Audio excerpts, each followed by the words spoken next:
함께 묵도하심으로 예배 자리로 나가겠습니다.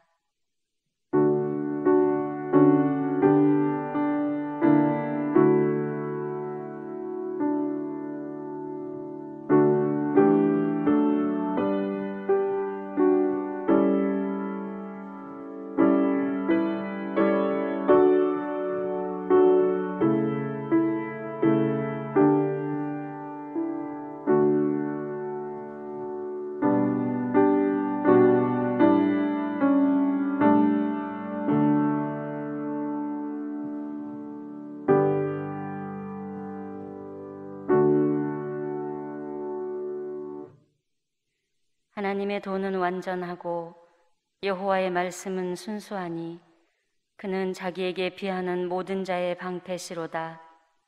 하나님은 영이시니 예배하는 자가 영과 진리로 예배할지니라.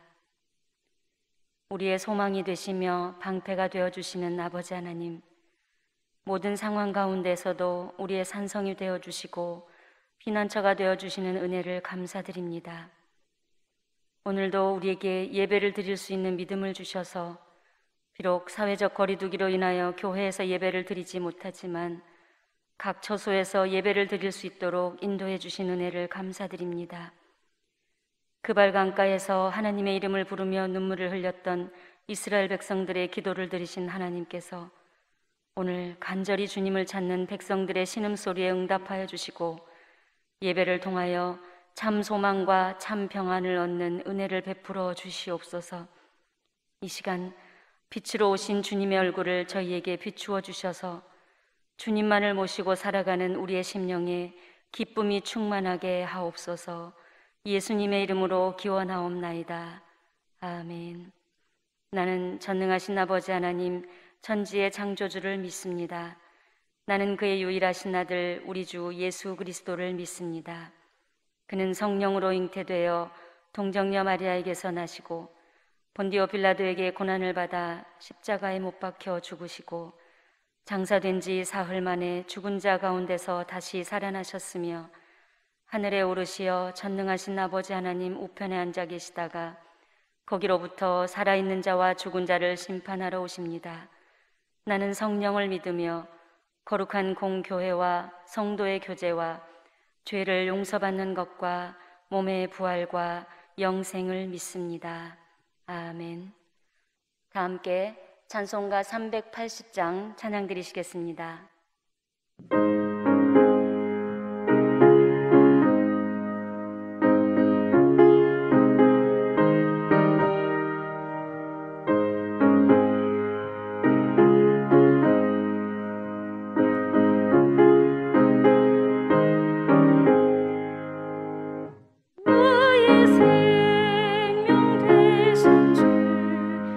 주님 앞에 나아갑니다.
우리에게 복된 날 허락하시어 주님이 임재하시는 예배의 자리로 불러주시니 감사합니다.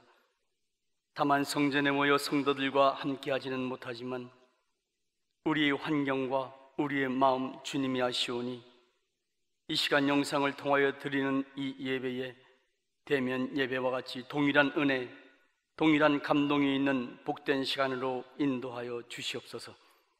계절풍과 같이 잠깐이면 지나가겠지 여겼던 코로나 호흡기 질환이 세계를 불안에 떨게 한 지 벌써 1년이 지나 2년이 되어져 갑니다. 이에 여러 가지 백신의 개발로 안심하나 싶었지만 인간의 지혜를 비웃듯 계속된 변이의 확산세는 멈출 기미가 보이지 않습니다. 아버지 하나님, 언제까지입니까? 어디까지입니까? 이 불안의 터널은 어디가 끝이 되겠습니까? 우리를 불쌍히 여겨 주시옵소서. 우리를 긍휼히 여겨 주시옵소서. 모든 재앙의 시초는 죄의 문제였음을 기억하오니 먼저 지도자가 깨닫게 하시고 따르는 자가 깨닫게 하시어 부정한 모든 것을 밝히시고 드러나게 하심으로 통회하는 마음의 치유가 있게 하시고 자복하는 심령의 회복이 있게 하시어 우리가 겪는 이 재앙이 전능하신 여호와 우리 하나님 손에서 온전한 치유가 시작되는 놀라운 역사가 우리의 삶에 나타나고 증거되게 하여 주시옵소서. 특별히 재정적 문제로 어려움을 겪고 있는 우리 교회에 성도들이 기도가 멈추지 않게 하시고 우리의 암울한 상황이 희망으로 역전되게 하시어 미래를 사는 교회가 위치한 이 자리에서 우리에게 맡겨주신 영혼 구원의 사명을 즐거이 감당해 나갈 수 있도록 축복하시고 인도하여 주시옵소서. 이상영 목사님을 담임 목사님으로 세우신 아버지 하나님 감사합니다. 어려운 상황 중에 무거운 짐 지게 하셨사오니 오직 주님만 구하고 바라보게 하시어 말씀으로 교회를 바로 세워나가게 하시고 세우신 목회 계획대로 미래를 사는 교회를 바르게 세워 하나님께는 영광이 되고 성도들에게는 행복을 누리는 교회가 되게 하시며 다음 세대를 잘 훈련하고 양육하여 미래를 변화시켜 나가는 미래의 주역들을 배출하여 나라를 이롭게 하는 복된 교회로 만들어가기에 부족함 없도록 권능을 허락하여 주시옵소서. 이 시간 목사님을 통해 하나님의 말씀을 듣습니다. 그 말씀이 다메섹상에서 사울에게 들려오던 살아있는 말씀 되게 하시어 눈이 열리고 귀가 열려 깨달음의 은혜가 있게 하시고 제자들과 같이 복음의 참된 증거자로 살아가기로 결심하는 귀한 역사가 우리 가운데 일어나게 하여 주시옵소서. 오늘도 우리의 삶을 통해 주님이 함께 하실 때에 변하지 않는 환경 가운데의 좌절함보다 상황을 얼마든지 변화시킬 역전의 계기가 능력 가운데 있게 하시고 성도들이 거하는 모든 곳에서 나라를 위해, 교회를 위해, 그리고 각 개인의 삶을 위한 기도가 쉬지 않게 하여 주시옵소서. 교회가 교회되고 예배가 예배되고 성도가 성도되기 원하시는 예수 그리스도 이름으로 기도합나이다. 아멘.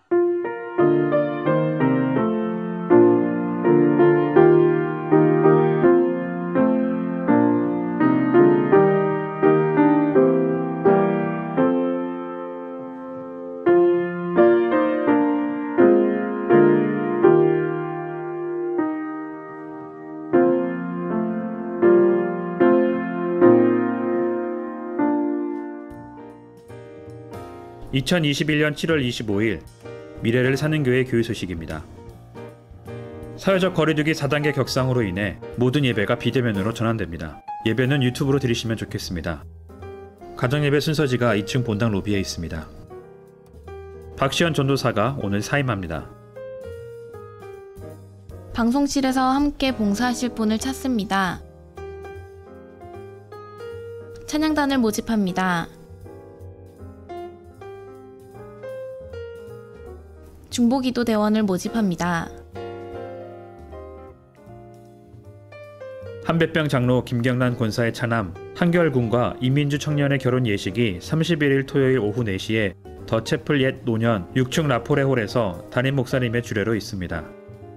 코로나 4단계가 2주간 연장되어서 결혼식장에 초대가 불가하게 되어 결혼식을 위해서 계신 자리에서 마음으로 축하해 주시고 기도해 주시기 바랍니다. 7월 5일부터 지하 1, 2, 3층은 주차장의 보안상의 이유로 오후 8시에 문을 닫습니다. 오후 8시 이후에는 지상 1층으로 주차해 주시기 바랍니다. 오늘 우리에게 주시는 하나님의 말씀은 로마서 12장 1절입니다. 삶으로 드리는 예배라는 제목으로 담임 목사님께서 은혜 말씀 전해주시겠습니다. 하나님 말씀 로마서 12장 1절, 로마서 12장 1절 말씀 제가 봉독하겠습니다. 그러므로 형제들아, 내가 하나님의 모든 자비하심으로 너희를 권하노니 너희 몸을 하나님이 기뻐하시는 거룩한 산 제물로 드리라. 전부터요? 네, 알겠습니다. 하나님 말씀 로마서 12장 1절 말씀입니다. 로마서 12장 1절 말씀 우리 함께 봉독하겠습니다. 그러므로 형제들아, 내가 하나님의 모든 자비하심으로 너희를 권하노니 너희 몸을 하나님이 기뻐하시는 거룩한 산 제물로 드리라. 이는 너희가 드릴 영적 예배니라. 아멘. 우리 받은 말씀 가지고 잠깐 동안 묵상으로 기도합니다.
할렐루야. 우리 옆에 있는 가족들하고 인사합니다. 주님의 사랑으로 사랑합니다.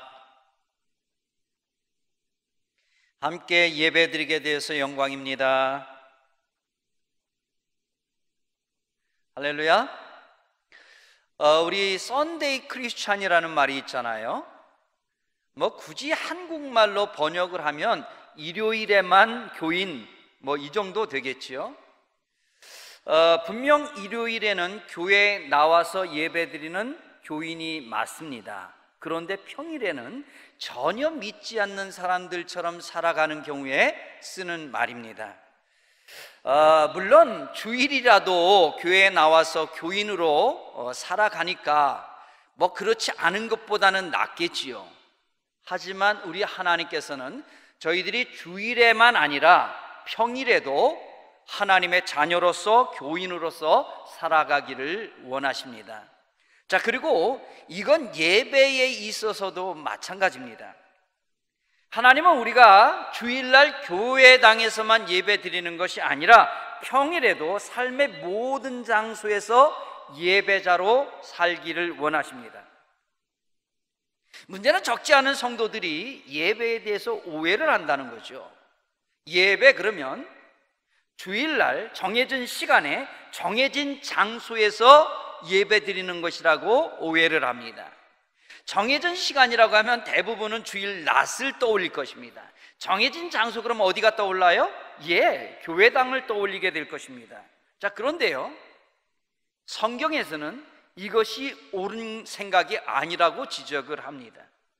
예배는 어떤 정해진 시간에 드리는 거 그리고 끝나는 것이 아니라는 거지요.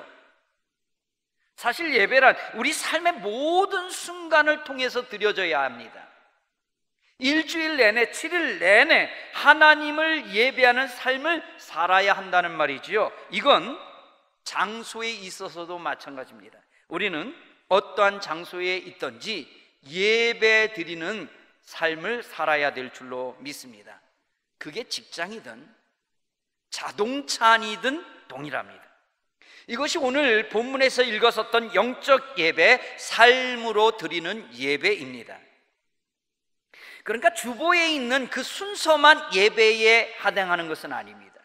주일날 함께 모여서 찬양을 드리는 것만 예배가 아니라는 거지요. 또 주일에 교회당에서 설교를 듣는 것만이 예배에 해당하는 것은 아닙니다. 오히려 어디에서 무엇을 하든지 하나님을 기쁘시게 하는 행동을 한다면 그것이 바로 곧 삶으로 드리는 예배가 되는 것입니다. 그래서 성경을 보면요, 우리 믿음의 선진들은 시간을 초월해서 예배를 드렸습니다. 이른 새벽에 또는 한밤중에도 하나님을 경배했습니다. 또한 성경에서는요, 장소를 관계없이 하나님께 예배드렸음을 보여줍니다. 전쟁터에서도요, 감옥에서도요, 심지어 침대에서도 하나님을 찬양했다고 성경은 기록하고 있습니다. 그게 어떻게 가능해요? 예배가 정해진 시간에 정해진 장소에 함께 모여서 드리는 것이 아니라 무슨 일을 하든지 그 일을 통해서 하나님을 기쁘시게 하면 그것이 곧 예배가 되기 때문에 가능한 거지요. 그래서 고린도전서 10장 31절은 이렇게 선언합니다. 그런즉 너희가 먹든지 마시든지 무엇을 하든지 다 하나님의 영광을 위하여 하라. 그렇습니다. 우리가 무엇을 하든지 주님의 영광을 위해서 하면 그것이 하나님께서 기뻐하시는 일이고 그것이 곧 삶으로 드리는 예배에 해당하는 것입니다. 그래서 종교개혁자였던 마틴 루터는 이런 유명한 말을 남겼습니다. 구두를 만드는 사람은 하나님의 영광을 위하여 구두를 만들 수 있다. 구두를 만드는 사람은 하나님의 영광을 위해서 구두를 만들 수 있다. 이 말을 통해서 알 수 있는 게 뭡니까? 아마도 그 당시에는 구두를 만드는 것은 별로 그렇게 귀하게 생각하는 것 같지는 않았습니다. 자, 그런데요, 아무리 그렇더라도 그 일을 통해서 하나님의 영광을 드러낼 수 있다는 겁니다. 그리고 그렇게 하나님의 영광을 위해서 구두를 만든다면 그게 곧 삶으로 드리는 예배에 해당한다는 거죠. 그러니 성도들에게는 삶의 모든 순간이 예배의 현장인 것입니다. 삶의 모든 일들이 기도가 될 수 있고 찬양이 될 수 있는 겁니다. 삶에 내가 일하는 모든 시간이 예배 시간이 될 수 있다는 거죠. 그렇다면 구체적으로 어떻게 하면 되겠습니까? 어떻게 해야 삶의 현장에서 하나님을 높여드리고 그것이 하나님께 예배하는 삶이 되겠습니까? 성경의 첫 번째 해답이 골로새서 3장 23절에 나옵니다. 제가 한번 읽어볼 텐데 잘 생각하면서 들어보시기 바랍니다. 무슨 일을 하든지 마음을 다하여 주께 하듯 하고 사람에게 하듯 하지 말라. 무슨 일을 하든지 마음을 다하여 주님께 하듯이 하고 사람에게 하는 것처럼 하지 말라는 겁니다. 여기서 무엇을 하든지 주님께 하라는 게 무슨 말일까요? 이해를 돕기 위해서 예를 들어보겠습니다. 예수님께서 여러분의 집을 방문한다고 연락이 왔어요. 예수님께서 하남이 요즘이 뜬다는데 내가 하남을 한번 구경하고 싶다고 3일간 이곳에 여행을 온다시는 겁니다. 자, 그렇다면 틀림없이 우리는 만사를 제쳐놓고 최선을 다해서 주님을 모실 겁니다. 주님이 오시는데요, 식사를 대접해도요 최선을 다할 것입니다. 관광 안내를 해드려도 최선을 다할 겁니다. 예수님이 손님으로 오셨는데 내가 할 수 있는 못해서 그렇지 최대한의 최고의 정성을 다하지 않겠습니까? 마찬가지입니다. 무엇을 하든지 이렇게 예수님을 대하듯이 예수님께 하듯 하라는 겁니다. 그러면요 우리가 주변 사람을 막대할 수가 없습니다. 그 사람이 예수님이라고 생각하면요, 예수 믿는 사람이 왜 저래? 이런 욕을 먹지 않을 것입니다. 이렇게 사람을 대할 때는 마치 그 사람이 예수님인 것처럼 대하라는 겁니다. 또 어떤 일을 할 때는, 예를 들어서 거래처를 대할 때는 그 일을 해줄 때는 마치 주님의 일을 하듯이 하라는 거지요. 주님께 하는데 대충 얼렁뚱땅 눈가림으로 할 수 있겠습니까? 그리고 그렇게 하면 그게 바로 삶으로 예배드리는 방법이 되는 겁니다. 한국의 어떤 대형 할인마트에서 실제로 있었던 일입니다. 음식 코너에서 일을 하는 아주머니가 있었는데 이 아주머니는 절대 자기 자녀들에게는 이 할인마트에 와서 김밥 사 먹지 말라고 그렇게 신신당부를 합니다. 이유인즉슨 하루는 김밥 한 줄이 떨어졌는데요, 그걸 봤어요. 이분이 봤는데 그 김밥을 파는 사람이 그거를 바닥에서 줬더니 오물을 탁 이제 솔로 털어내고 다시 참기름을 발라서 그거를 팔더라는 겁니다. 결국에 그 김밥은 젊은 아기 엄마가 사가게 되었습니다. 여러분, 만약에 예수님이 그 손님이라면 그렇게 할 수 있겠어요? 예수님이 손님이라면 그 떨어진 김밥 그 예수님에게 팔 수 있겠습니까? 이렇게 우리가 사는 모든 장소가 사실은 예배당이라는 겁니다. 직장에 다니시면 그 직장이 여러분 예배의 장소입니다. 그리고 그곳에서 만나는 사람들이 바로 예수님처럼 대해야 될 그 사람들입니다. 그래서 마태복음 25장 40절에서 예수님이 강조하시는 게 뭐예요? 가장 보잘것없는 소자에게 한 것이, 이 소자가 뭡니까? 별 볼 일 없는 사람을 말하는 거지요. 그런데 그 사람에게 하는 것이 곧 예수님에게 하는 것이라는 겁니다. 그러니 무슨 말입니까? 어떤 일을 하든 누구를 상대하든 어떤 장소에 있든 같든 마치 주님께 하듯 하면 그것이 곧 삶으로 드리는 예배가 된다는 거죠. 10여 년 전에 한국에서 빨간 일기장이라는 것이 유행한 적이 있었습니다. 여러분 기억나십니까? 특별히 초등학생들 사이에서 엄청난 인기를 끌었는데요, 이 문방구에서, 학교 앞 문방구에서, 문구점에서 뭐 없어서 못 팔 정도로 그렇게 인기를 끌었습니다. 이 일기장이 일본의 영화를 본따서 만드는데 일본의 영화 중에서 데스노트, 죽음의 노트라는 영화가 있었습니다. 그런데 내용이 뭐냐? 이 데스노트에, 죽음의 노트에 이름이 적히면 그 사람은 죽는다는 겁니다. 그래서 빨간 일기장에 누군가의 이름을 적어 놓으면 그 사람이 저주를 받아서 그 사람이 죽거나 아니면 끔찍한 일을 당한다는 겁니다. 뭐 실제로 그렇다는 게 아니라 그렇다고 선전을 한 거지요. 실제로 디자인을 제가 찾아보니까요, 시뻘건 바탕에 피가 흐르는 그런 글씨체로 아주 디자인 자체가 소름 끼치게 만들어 놨어요. 실제 초등학교 5학년 한 여자아이가 쓴 그 일기 내용입니다. 빨간 일기장의 내용입니다. 학원 선생이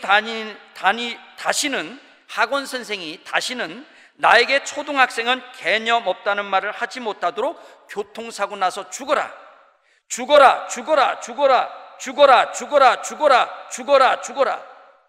죽으라는 말만 9번이나 반복하고 있습니다. 아주 극도의 증오심을 표출합니다. 아마 학원 선생님한테 야단 맞은 것 같아요. 초등학생 개념 없다 소리를 들었던 것 같아요. 그래서 이 빨간 일기장에다가 학원 선생님의 이름을 써놓고 이 학원 선생님이 죽으라는 겁니다. 또 다른 아이의 일기장에는 같은 반 친구를 저주하는 내용이 기록되어 있는데요, 이렇게 적어놨습니다. 너는 내게 찍혔어. 다시는 학교에 못 오게 사고 나게 해줄 거야. 그리고는 친구의 그림을 그려놓고 그 얼굴과 가슴에 빨간 펜으로 쿡쿡쿡 찔러놨습니다. 예전에 장희빈이 그 저주할 때 인형을 만들어서 거기에 바늘로 막 찌르는 거하고 똑같은 행동이죠. 이 아이가 빨간 펜으로 얼굴과 가슴을 푹푹푹 찍어놨습니다.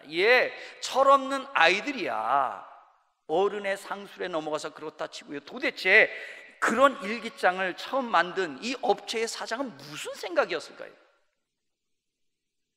그래서 한 기자가 일기장을 만든 업체 사장을 찾아가서 인터뷰를 했습니다. 제가 보니까 이런 질문을 하더라고요. 사장님, 만약 일기장에 사장님의 자녀의 이름이 쓰여지면 어떻겠습니까? 그랬더니요, 뭐 두말할 것도 없이 이 업체 사장이 이렇게 대답합니다.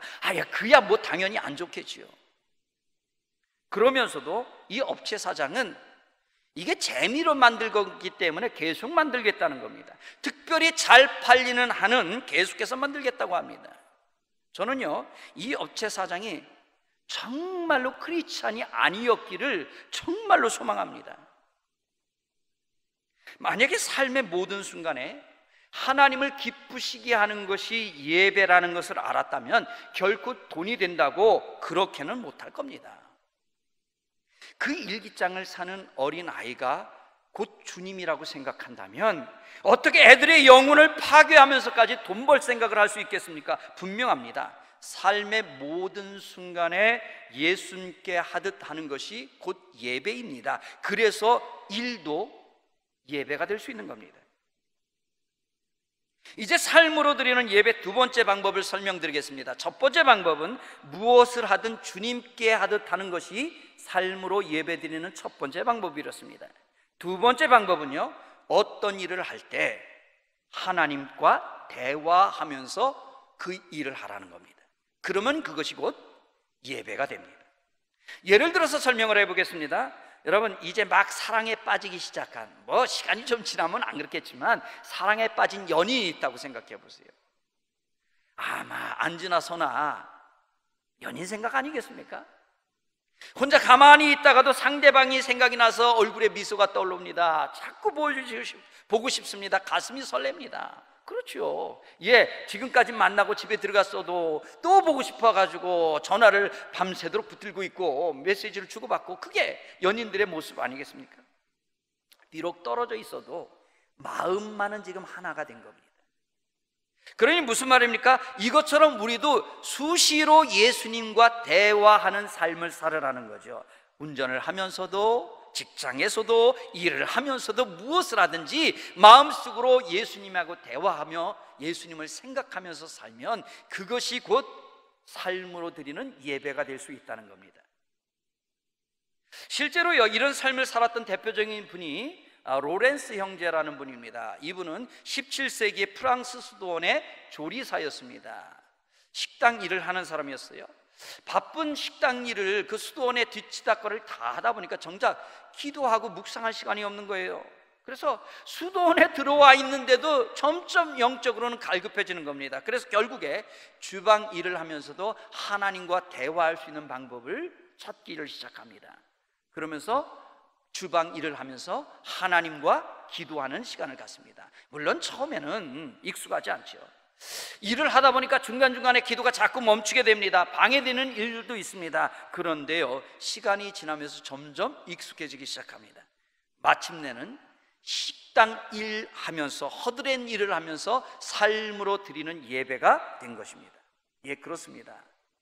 먹는 것이든 청소를 하는 것이든 일을 하는 것이든 상관없습니다. 일상생활을 얼마든지 예배로 바꿀 수 있다는 것입니다.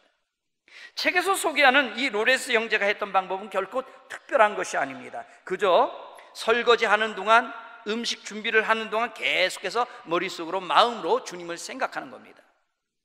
근데 문제는, 해보시면 알겠지만, 이거 계속해서 주님을 생각하고 떠올린다는 게 쉽지 않습니다. 자꾸 하다 보면 나도 모르게 생각이 딴 데로 갑니다. 세상 생각이 들어옵니다. 자기도 모르게 엉뚱한 생각이 들어올 때면, 그럴 때 로렌스 형제는 그 순간에 한 문장 기도를 반복해서 하는 겁니다. 한 문장 기도가 뭐냐? 주여 저에게 은혜를 베푸소서. 하나님 저와 함께 하옵소서. 주님 사랑합니다. 이게 다 한 문장이잖아요. 이렇게 자꾸 다른 생각이 들어올 때 반복해서 이 한 문장으로 기도하는 겁니다. 저는 주님 저를 불쌍히 여겨소서 이거를 자주 하거든요. 그래서 제가 수시로 주님 저를 불쌍히 여겨주소서 이 한 문장 기도를 합니다. 이렇게 자신이 좋아하는 짧은 문장이면 됩니다. 이런 한 문장 기도를 세상의 생각이 들어올 때마다 반복합니다. 놀라운 것은 정말 기도는 간단합니다. 그런데 간단하기 때문에 오히려 일을 하면서 기도할 수 있는 겁니다. 복잡한 기도 안 되죠. 일을 하면서 우리가 복잡한 기도하면 딴 생각이 들고 그 일에 집중을 못 하잖아요. 그런데 일을 하면서도 한 문장을 할 수 있습니다. 일을 하면서도 주님 저를 불쌍히 여겨주셔서 얼마든지 할 수 있죠. 주님 제가 주님 사랑합니다. 얼마든지 할 수 있죠. 주님과 이게 대화가 되는 거예요. 그러다 보니까 로렌스 형제는 하루 종일 그 기도를 하는 겁니다. 주님 사랑합니다. 주님 저와 함께 하소서. 그러다 보니까 어떻게 됩니까? 점점 생각이 성결해지기 시작합니다. 마음의 분노가 줄어들기 시작합니다. 세상의 염려가 사라지더라는 거예요. 사람들이 하루 종일 무릎 꿇고 기도할 수는 없습니다. 아무리 영적인 사람도요, 여러분 어떻게 하루 종일 무릎 꿇고 기도할 수 있겠어요? 목사라고 하더라도요 하루 종일 책상에 앉아서 성경을 읽을 수는 없습니다. 그런데요, 어떤 성도라도 주일날 들은 설교 말씀을 일하면서 다시 떠올려 볼 수는 있습니다. 어떤 성도라도 짧은 이 한 문장 기도를 수시로 반복할 수는 있습니다. 무엇을 하든 하실 수 있습니다. 그러니 성경을 읽거나 설교 말씀을 들었을 때 그 말씀을 듣고 나서 끝나지 마시고 덮어두지 마시고 일주일 동안 그 진리를 머릿속으로 자꾸 떠올려 보십시오. 그러면 그것이 하나님과 끊임없이 대화하는 삶이 될 것이고, 또 다른 말로 하면 그것이 곧 하나님께 기쁨을 드리는 일이고 하나님께 드리는 삶의 예배가 되는 것입니다. 그러니 저희는 주일 낮 예배당에서만 예배 드린다는 생각, 이 편견을 버려야 합니다. 예배는 정해진 시간, 정해진 장소에서만 드리는 것이 아닙니다. 오히려 살면서 우리가 하는 모든 행동이 다 예배가 될 수 있습니다. 일상적인 일이라도 하나님께 드려지면 그것이 곧 예배입니다. 그래서 루터는 구두를 만들면서도 하나님께 예배할 수 있고, 로렌스 형제는 설거지를 하는 것이 예배가 될 수 있다고 말한 것입니다. 학생이라면 공부를 해도 하나님께 영광을 드리는 의미로 하나님께 드려지는 예배로 할 수 있는 겁니다. 심지어는요, 운동을 해도 예배로 할 수 있습니다. 같이 운동을 하는 사람을 예수님 대하듯 해보십시오. 그리고 운동하는 동안 주님을 생각하면서 기도하는 마음으로 해보십시오. 그러면 그 운동 자체도 예배가 될 수 있는 겁니다.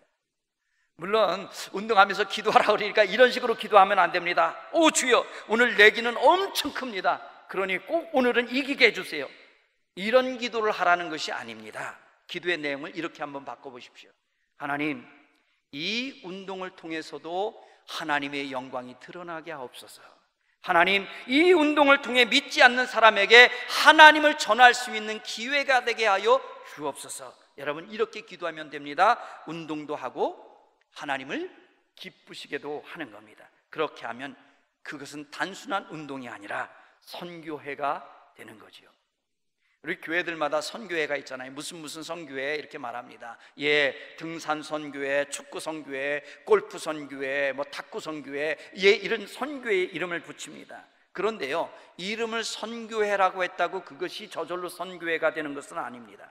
그 운동을 통해 믿지 않는 사람에게 하나님을 알리는 기회가 되어야 하는 겁니다. 어떻게 하라고요? 함께 운동하는 사람을 마치 예수님 대하듯 해보십시오. 예수님께 하듯 섬겨줘 보십시오. 그리고 운동에 이길 생각만 하지 말고 하나님을 생각해 보시기 바랍니다. 그러면 상대방이 잘할 때는 진심으로 축하해 줄 수 있고요, 내가 지더라도 얼굴 표정이 일그러질 일이 없을 것입니다. 우리가 운동을 할 때 하나님을 생각하면서 한다면 분명히 분위기도 달라질 것입니다. 그럴 때 심지어 운동조차도 삶으로 드리는 예배가 될 수 있는 것입니다. 오늘 말씀을 생각하면서 합심으로 기도하겠습니다. 하나님, 제가 삶의 모든 순간에 삶으로 드리는 예배가 되게 하옵소서. 정해진 시간에 정해진 장소에서만 예배하는 것이 아니라 삶의 어떤 순간에도 하나님께 기쁨과 영광을 올릴 수 있다면 그것이 곧 예배일진데, 내가 삶의 처소에서 어떤 곳에 있든 주님을 예배하는 자로 서게 하옵소서. 일주일 내내 내가 산 그 공간에서 하나님께 삶으로 드리는 예배 되게 하옵소서. 우리 주여 한번 부르짖고 기도합니다. 주여, 살아계신 아버지 하나님 감사합니다. 많은 사람들이 오해하기를 예배는 정해진 시간에 정해진 장소에서 드려지고 주보에 나온 순서가 예배라고 생각합니다. 그러나 하나님께서 말씀하시는 것은 영적인 예배, 삶으로 드려진 예배를 우리 모두가 드리기를 원하실진데, 하나님, 저희들 가운데 함께 하심으로 삶의 모든 순간이 하나님께 예배드리지는 일들이 되어지게 하여 주옵소서. 일상의 일도 하나님께 드려지면 그것이 곧 예배인 줄로 압니다. 저희들이 그런 삶이 되어지게 하여 주옵소서. 그리하여 미래를 사는 교회 모든 성도들은 어떤 시간이든 어떤 장소에 있든 하나님께 예배하는 예배자가 되어지게 하여 주옵소서. 저희는 삶으로 드리는 예배자가 되겠습니다. 하나님, 붙들어 주옵소서. 비록 아버지 하나님, 이제는 아버지 하나님, 코로나 때문에 정해진 시간에 정해진 장소에서 예배드리는 것이 어렵게 되었습니다. 그렇다고 우리가 예배를 안 드리는 자가 아니라 우리의 삶의 모든 순간이 하나님께 드려지는 예배라는 것을 알게 하시고, 우리가 만나는 사람을 예수님 대하듯이, 우리가 하는 일을 예수님께 하듯이 하는 저희들 되어지게 하여 주시옵소서. 축복합니다. 축복합니다. 예수님의 이름으로 기도합니다. 아멘. 찬송가 461장 찬양 하나님께 올려드리겠습니다.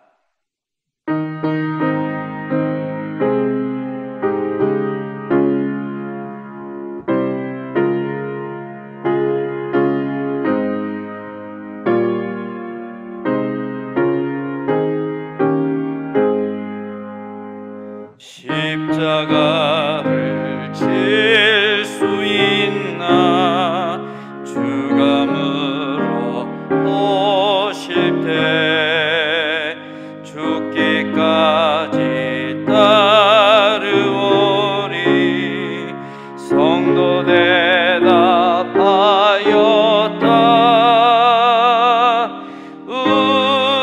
우리의 심령 주의 것이니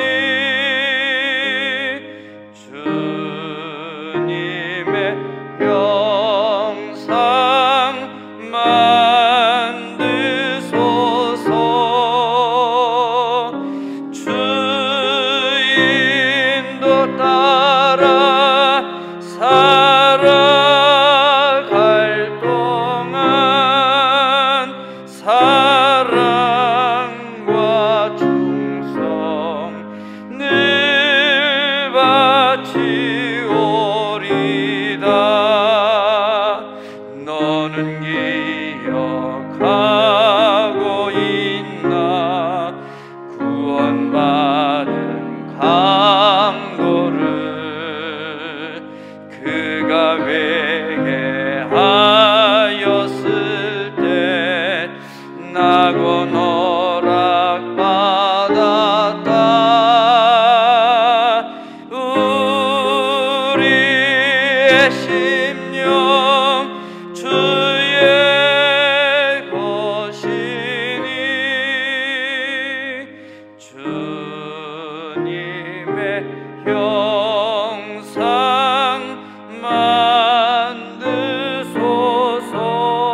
주님의 형상 만드소서.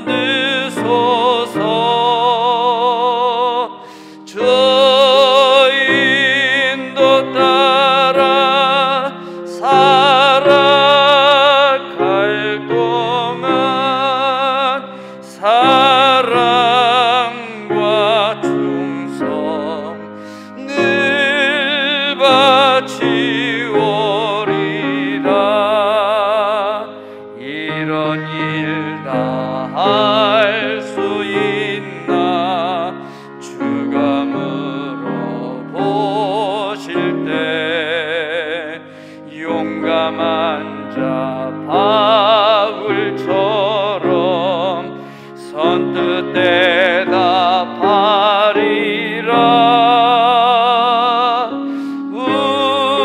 우리의 심령 주의 것이니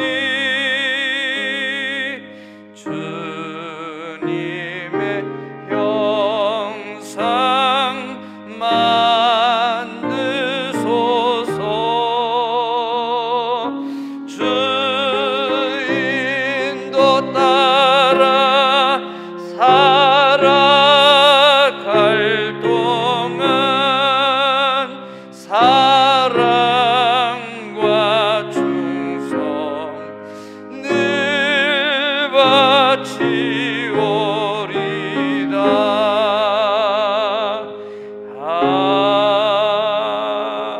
아멘.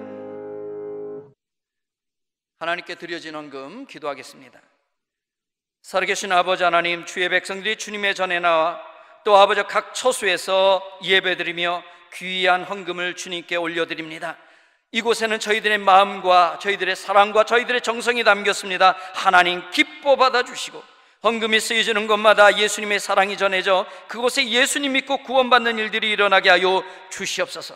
저희들에게는 감사한 일들이 더 많아지게 하실 때 이 미래가 불확실한 시대에도 주님 손 붙들고 승리하는 삶이 되어지게 하여 주시고 어려운 순간에서도 감사의 조건을 찾는 믿음의 하나님의 자녀들 되어지게 하여 주옵소서. 이제 아버지 하나님, 주의 백성들 가운데 마음의 고통과 근심과 걱정이 있는 영혼들이 있습니다. 하나님 함께하여 주셔서 마음의 평강을 더하여 주시옵소서.